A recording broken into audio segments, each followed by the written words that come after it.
بسم اللہ الرحمن الرحیم۔ محترم ناظرین، غور و فکر کرو اور خود کو مکمل بنانے کی کوشش کرو تاکہ دوسروں کا کمال تمہیں غمگین نہ کرتے۔ اشفاق احمد کہتے ہیں، بڑا آدمی خود اپنی زندگی سے اتنا بڑا فائدہ نہیں اٹھا سکتا جتنا اس کے ارد گرد لوگ اٹھا سکتے ہیں۔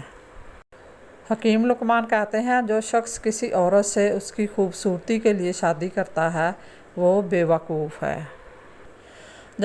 جب آپ کے کسی عمل سے دوسروں کی آنکھوں کے جگنو بجھ جائیں اور ان کی آنکھوں میں خوشیوں کی بجائے ویرانیوں کا بسیرا ہو جائے تو جان لیجیے ان کی ویران اور بے نور آنکھوں سے آپ کے دل کی ویرانی کا راستہ شروع ہو جاتا ہے۔ جب تک پیٹ کی پہلی غذا ہضم نہ کر لو دوسرا کھانا نہ کھاؤ، چاہے تمہیں 3 دن لگ جائیں۔ پھلوں کے نئے موسم میں پھل کھاؤ، موسم جانے لگے تو پھل کھانا چھوڑ دو۔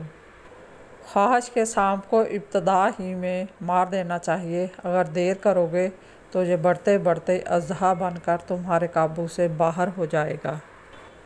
جب دوپہر کا کھانا کھاؤ تو تھوڑی دیر سو جاؤ اور شام کا کھانا کھا کر چلو، چاہے تمہیں کانٹوں پر چلنا پڑے۔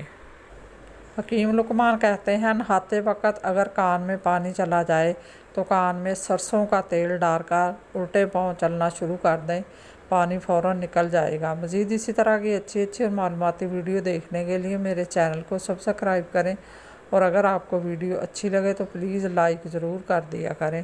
اللہ آپ کا اور میرا حامی و ناصر ہو۔ جزاک اللہ۔